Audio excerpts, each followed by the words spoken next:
Hello everybody, Ray Garner with Garner's Games, here to do my weekly comic review. Basic Tiger, we hit the jackpot.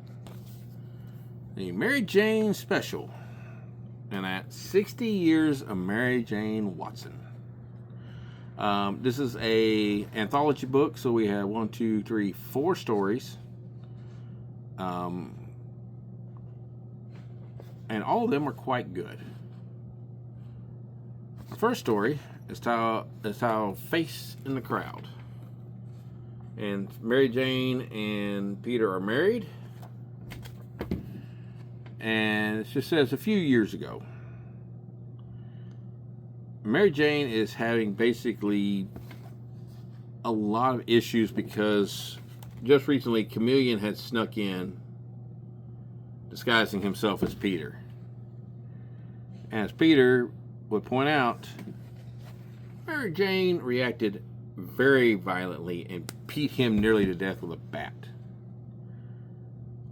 But her fear of that is everywhere she goes, she's starting to think that everybody is Chameleon.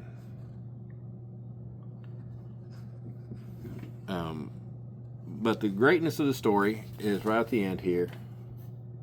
The two of them are talking it out.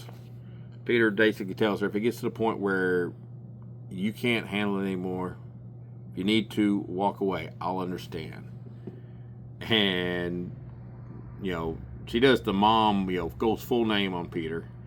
Walk away, that may be the dumbest thing I've ever heard you say in all the years. And and believe me, you've had your share. Basically, she covers being rattled by that, but they're stronger than that. They had lost a child. They had gone through therapy. They've gotten through it, and she says we'll face love with our love to ground us, to guide us, and some help along the way. We'll face that together, and we'll be together forever. Really nice, touching story. The second story is Mary Jane. It's called Vamp. She's got the role as an actress playing a vampire zombie that's going to die like twice in the movies. And she's talking to the special effects guy who's got a goo to put on the zombies. It's like I think it's like a latex chemical. Yeah. And she realizes that what they think is the fog machine is actually a villain named Hayes. And Hayes basically can't see, but also can't be seen while in his mist form. So she gets the guy while she basically sets everything up to throw that goo on him to where she could try to capture him. He basically is able to shake it off and get her covered in it. And the director loves the shot, so he actually expands her role. And then we go to Soft Words at Sunset. This is a really lovely story. We have Mary Jane. She is an older lady. She's reflecting back on her life with Peter. We have a reference to the very first appearance of her, which is legendary. And she's going getting flowers, and she's going to Greenwood Cemetery. And it comes down to Peter's final thing where he's going all out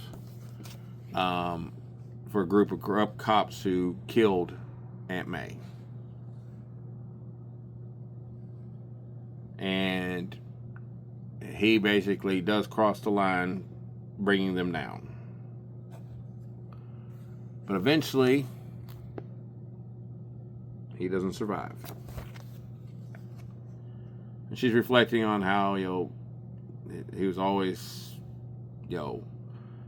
satisfied with just a minor thank you and stuff.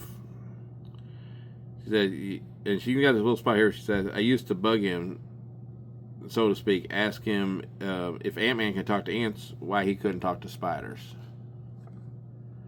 And one of her problems was she wasn't there at the end to see what his final words were. She goes, but I was wrong. He took care of that too. Every year on this day, I guess he was holding out on me on the ant thing really did just upset him. Because on his grave, a spider will weave, I love you. Every year. And then we have Redact, which basically we go back to the second story line, picked up by a different team, where she's doing the expanded role, and now Hayes has showed back up, but she, of course, brought Venom with her. And through a little bit of work and a little wind machine, she's able to capture him with Venom. They walk off the set because they don't have the money to pay her after they basically tell her she's fired. And she takes the other actress that they're trying to get to wear a skimpy costume with her, and that's to be continued.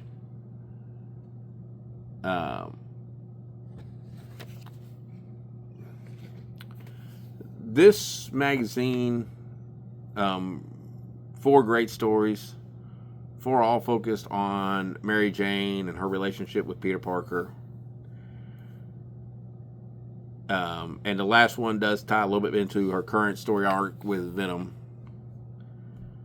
But these steer along with other things that go on. It explains why Mary Jane and Peter Parker need to be together. It doesn't matter what Marvel executives want to say. It doesn't matter what certain writers believe. At the end of the day, the people want, the people need, and almost unanimously. There is exception. There are people who don't like Mary Jane out there, but the vast majority of people want to see Peter and Mary Jane together. That's why Ultimate Spider-Man for 2 years was the #1 selling book at Marvel. It's just better when MJ and Peter are together. This book is very sweet. It celebrates a great character who has been around now for 60 years. Each one of those stories are very touching, and if you like Peter Parker, you like Spider-Man, you like Mary Jane, this is a must-buy. It is extremely good. My compliments to the entire team that worked on this book. It's a very long list, so I'm not going to rattle it all off here, but I will hold up the front cover. Yeah, there you go. I had the focus there, so you can read them off. Please check this book out. Please pick up a copy of it. It's just a great, good read of one of the best supporting characters in all of comics. Unfortunately, we've occasionally made her into a superhero, but much like Lois Lane, Alfred, those type of characters, she is one of, if not the most important supporting character in the entire Spider-Man franchise. And the Spider-Man franchise is the most important franchise in Marvel Comics. So, celebrate Mary Jane. Pick up this book. And I'll see you next week. Let's face it, Tiger, we hit the jackpot.